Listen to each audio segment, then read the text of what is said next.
Kisan fashion mall లా ఆషాఢం రాజులేని కేజీ సేల్ సురువైంది. Kisan fashion mall. నేరం నాది కాదు ఆకలిది. హైదరాబాద్ బుల్బుల్ ఆ సినిమాని తీసుకుని ఈ నేరం నాది కాదు ఆకలిది అని తీశారు.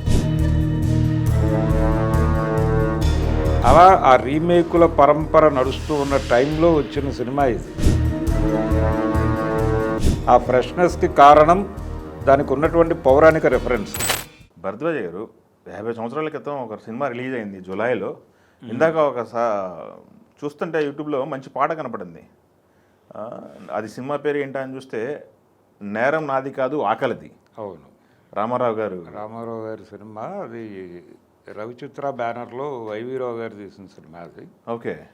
వైవీరావు గారు ఆ టైంలో అంటే రామారావు గారిని రీమేక్ సినిమాల ద్వారా హిట్స్ ఇవ్వటం అనే ఒక ప్రోగ్రాం నడిచింది. ఓకే. ఇది రోటీ అనే సినిమా రాజేష్ ఖన్నా యాక్ట్ చేశాడు. దేశాయి అనేటువంటి ఒక రైటర్ గారు స్క్రిప్ట్ ఇచ్చాడు, దానికి ఖాదర్ ఖాన్ డైలాగ్స్ రాశాడు.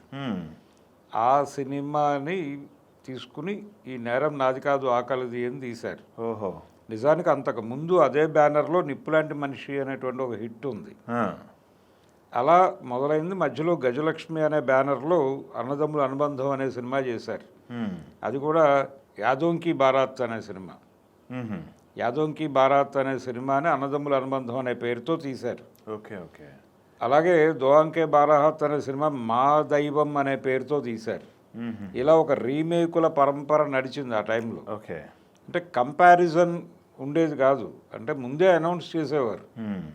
ఇది ఫలానా సినిమా యాదోంకి బారాత్ ఆధారంగా రామారావు గారితో సినిమా అని చెప్పినా కానీ కంటెంట్ అవైలబిలిటీ ఉండేది కాదు కదా. అలాగే రోటీ అనే సినిమా ఆధారంగా ఈ సినిమా అని చెప్పినా కానీ కంటెంట్ అవైలబిలిటీ, ఆ సినిమా చూడాలంటే బాంబే వెళ్ళాలి, బాంబేలో ఆడుతూ ఉండాలి, అప్పుడు దొరుకుతుంది సినిమా. ఓకే. కాబట్టి కంపారిజన్ లేదు, ఆ కంటెంట్ని ఈ హీరోతో చూసేయటమే. అలాంటి ప్రోగ్రాం. అలా రోటీ అనే సినిమాని నేరం నాది కాదు ఆకలిది అని రీమేక్ సినిమాల మీద కమాండ్ ఉన్నటువంటి ఎస్డి లాల్ గారు డైరెక్ట్ చేశాడు. అలా ఆ సినిమా అంటే అది సక్సెస్ఫుల్ ప్రాజెక్ట్ అది. ఆ తర్వాత విశ్వనాథ్ అని ఒక సినిమా ఆడింది శత్రుఘ్న సిన్హాది. దాన్ని లాయర్ విశ్వనాథ్ అనే పేరుతో రీమేక్ చేశారు ఇక్కడ. అలా ఆ రీమేకుల పరంపర నడుస్తూ ఉన్న టైంలో వచ్చిన సినిమా ఇది. ఈ నేరం నాది కాదు ఆకలిది అనేది. అది ఒరిజినల్ 74 సినిమా. అదే టైంలో తెలుగులో రీమేక్ అయింది. ఇది 76లో 76 జూలై 76. అది 74 ఒరిజినల్. అలా వచ్చినటువంటి సినిమా ఇది నేరం నాది కాదు ఆకలిది. కంటెంట్ పరంగా కూడా జనాలకు విపరీతంగా కనెక్ట్ అయింది. అంతకు ముందు ఖైదీ బాబాయ్ అని ఒక సినిమా వచ్చింది శోభన్ బాబు గారిది. ఆ సినిమా లైన్కి ఈ సినిమా లైన్కి కొన్ని పోలికలు కనిపిస్తాయి. అంటే అది కూడా రీమేక్ సినిమానే. అయితే దానిలో ఒక లారీ డ్రైవరు తను తాగేసి డ్రైవ్ చేస్తూ ఉంటాడు. శోభన్ బాబు గారు చేశాడు ఆ క్యారెక్టరు. గుద్దేస్తాడు, ఒక రైతు చనిపోతాడు. కోర్టుకు వెళ్తుంది కేసు, జీవిత శిక్ష విధిస్తుంది కోర్టు. అయితే ఒక అడ్వకేట్ ఆర్గ్యూ చేస్తాడు, దీనివల్ల ప్రయోజనం ఏమిటి, జీవిత శిక్ష వేశారు, అతను వెళ్ళి జైల్లో ఉంటాడు, ఆ కుటుంబం నాశనం అవుతుంది. అలా కాకుండా ఈ వ్యక్తిని జీవిత శిక్ష వేశారు కదా మీరు ఎలాగూ, ఆ జీవితాంతం వెళ్ళి ఆ కుటుంబానికి సేవ చేయమనండి. ఆ చనిపోయినటువంటి పర్సన్ ప్లేస్లో వెళ్ళి ఆ కుటుంబానికి సేవ చేయమనండి అంటే అలాగే జడ్జిమెంట్ వస్తుంది, అలా తీసుకెళ్ళి అక్కడ పని చేయిస్తాడు. అది ఖైదీ బాబాయ్ లైన్. ఇక్కడ అంటే తను చేసినటువంటి ఒక మిస్టేక్ వలన ఒక యువకుడు చనిపోతాడు. దాంతో ఇతను క్రిమినలే కానీ నా వలన చనిపోయాడు ఇతను అనే బాధతో ఇతని ఫ్యామిలీ ఏమిటి అని వెతుక్కుంటూ పెడతాడు. వెడితే నిజంగానే చాలా ఇబ్బందుల్లో ఉంటారు వాళ్ళు. ఆ ఇబ్బందుల్లో ఉన్నటువంటి కుటుంబాన్ని చూసి ఈ కొడుకుని తానే చంపాననే విషయం చెప్పకుండా మీ అబ్బాయి పంపించాడు నన్ను అని చెప్పి అక్కడ అకామిడేట్ అయిపోయి వాళ్ళ కోసం బతుకుతూ ఉంటాడు. అది లైన్. అందుకని కొంచెం సిమిలారిటీస్ కనిపిస్తాయి కానీ దీని తాలూకా డెప్త్ వేరు. నేరం నాది కాదు ఆకలిది అంటే తను క్రిమినల్గా మారటానికి కారణం ఆకలి. ఆ ఆకలి విలువ తెలిసి తను వేరే వాళ్ళ కోసం క్రైమ్ చేస్తూ ఉంటాడు. చేస్తూ ఉండగా తను చేసిన క్రైమ్ తాలూకా వివరం పట్టుకొని మురళీమోహన్ చేశాడు ఆ క్యారెక్టర్. ఆయన పట్టుకుంటాడు ఇతన్ని. పట్టుకున్నప్పుడు ఇద్దరి మధ్య జరిగిన ఘర్షణలో తను చనిపోతాడు. అనవసరంగా చంపేశాను నేను అనేటువంటి పెయిన్తో ఈ ఫ్యామిలీ రెస్పాన్సిబిలిటీస్ భుజాన వేసుకుంటాడు. ఓకే. ఆ ఫ్యామిలీ కోసం ఆ ఊరు వెళ్ళిన తర్వాత ఆ ఊరి సమస్యలు కూడా పట్టుకుంటాడు. పట్టుకుని ఆ ఊరిలో జనాల్ని వేధిస్తున్నటువంటి వాళ్ళందరినీ రోడ్డు మీదకి లాగి వాళ్ళందరి నుంచి ఆ జనాల్ని కాపాడటం అనే ప్రోగ్రాంలోకి వెళ్ళిపోతాడు. ఓహో, ఒక పాట చూశాను, ఇది మనకి అల్లూరు రామలింగయ్య గారిని టీజ్ చేస్తూ పబ్లిక్ రా ఇది అన్నీ తెలిసిన పబ్లిక్ రా అని ఒక పొలిటికల్ సటైర్ సాంగ్ అది. ఓకే. అంటే అసలు తెలుసు, నకిలీ తెలుసు, అందరి గోత్రం తెలుసు, పబ్లిక్కి మీరు తెలియదు అనుకుంటున్నారు కానీ వాళ్ళు ఉత్ప్రేరకం లేక అలా ఉన్నారు కానీ కొంచెం మంట వెలిగిస్తే మీ తాట తీసేస్తారు అనే సెన్స్లో నడుస్తుంది. నారాయణ రెడ్డి గారు రాశాడు అది. అలా ఈ ట్యూన్స్ ఇవన్నీ కూడా యాజ్ ఇట్ ఈజ్గా హిందీ ట్యూన్సే వాడారు తెలుగులో కూడా. అలాగే ఇంకొక పాట ఉంటుంది, ఈ ఊరికి జర్నీ చేస్తున్న టైంలో మధ్యలో ఒక సీన్, ఒక ప్రభ యాక్ట్ చేసింది ఆ క్యారెక్టరు, తన మీద దాడి జరుగుతూ ఉంటుంది. ఈయన బస్సులోంచి దిగిపోతాడు. దిగిపోయి వచ్చి చూస్తే ఆ అమ్మాయి ఇది చేస్తోంది, వ్యభిచారం చేస్తోంది అనే దాడి చేస్తూ ఉంటారు. చేస్తూ ఉంటే తను ఎంటర్ ఆపుతాడు. ఆపి అక్కడ ఒక పాట ఉంటుంది, మంచిని సమాధి చేస్తారా ఇది మనుషులు చేసే పనియేనా అని. పెద్ద హిట్ పాట కదా అది. మనలో పాపం చెయ్యనివాడు, ఆ పాపం చెయ్యనివాడు ఎవడన్నా ఉంటే వాడు రాయేయండి.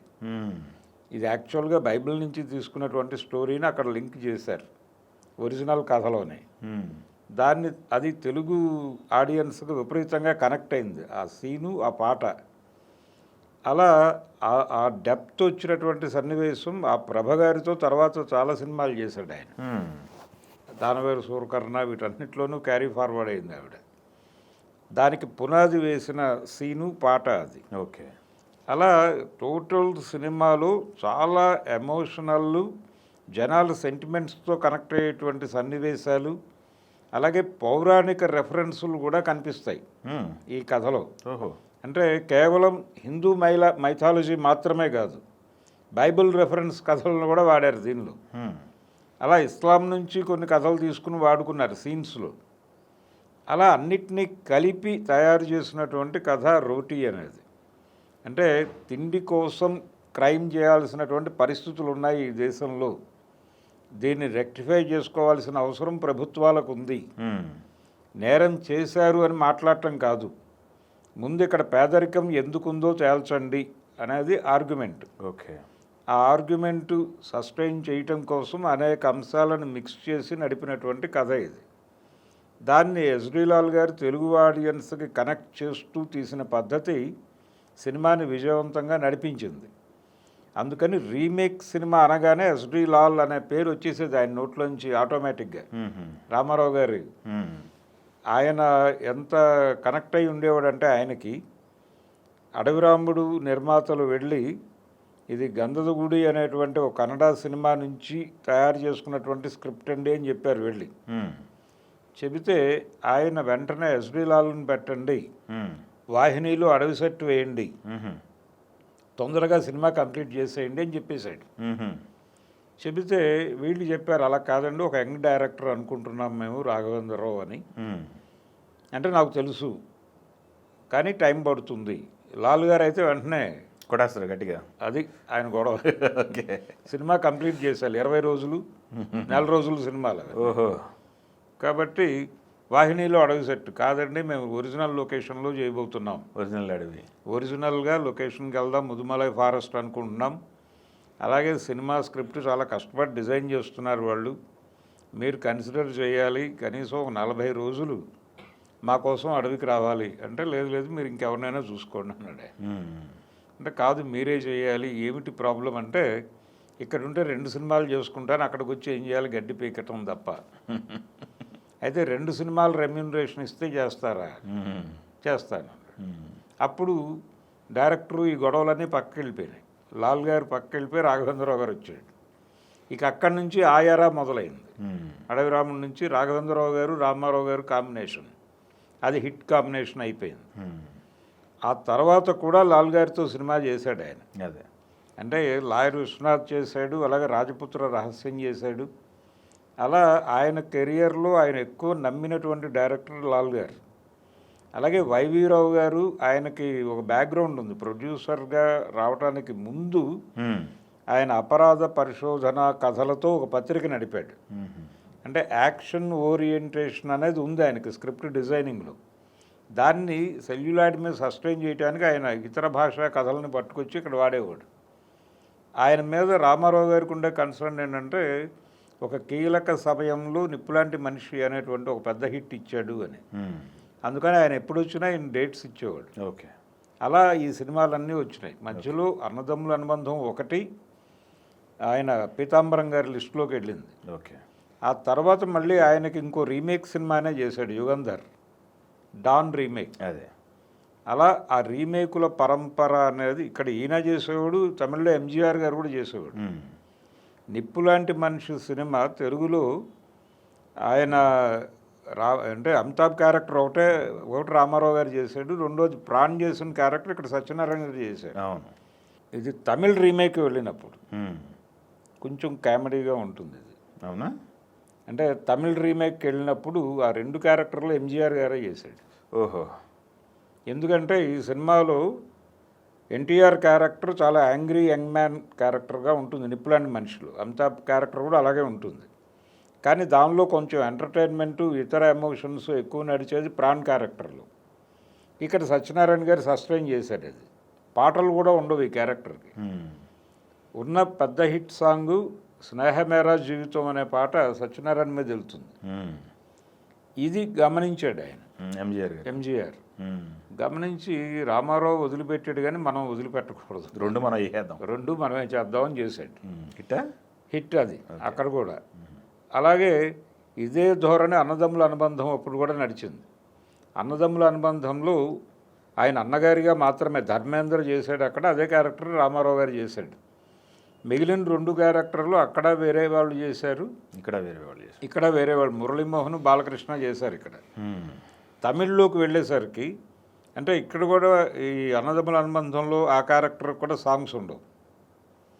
అందుకని ఘంటసాల గారు చనిపోయిన తర్వాత కొంచెం పాటలు లేని సబ్జెక్టులు చూసుకునేవాడు ఈయన. అందుకని కూడా మ్యాచ్ అయింది అది. అందుకని అది అడ్వాంటేజ్గా చూసుకున్నాడు రామారావు గారు. ఆయనేమో పాటలు ఉండాలనుకుని ఇక్కడ మురళీమోహన్ చేసిన క్యారెక్టర్ కూడా ఎంజీఆర్ఏ చేశాడు. రెండు డ్యూయల్ రోల్. మూడో ఇక్కడ బాలకృష్ణ చేసిన క్యారెక్టర్ అక్కడ చంద్రమోహన్ చేశాడు. అలా ఇద్దరూ రీమేకుల మీద కొంతకాలం నడిపారు. ఆ జమానాలో వచ్చినటువంటి పెద్ద హిట్ సినిమా ఈ నేరం నాది కాదు ఆకలిది అనేది. ఇప్పటికి చూసినా ఆ సినిమా ఫ్రెష్గానే ఉంటుంది. అవును, ఫ్రెష్గానే ఉంటుంది. అందులో కాన్ఫ్లిక్టులు కూడా ఫ్రెష్గానే ఉంటాయి. ఆ ఫ్రెష్నెస్కి కారణం దానికి ఉన్నటువంటి పౌరాణిక రెఫరెన్స్లు. అందుకని ఆ సినిమా నిలబడింది ఇప్పటికీ. సూపర్ సార్, మంచి సినిమా. ఆఫ్కోర్స్ మీరు చూడాలంటే తెలుగు వల్ల ఉంది, సినిమా చూడండి. థ్యాంక్ యూ అండి. Thank you.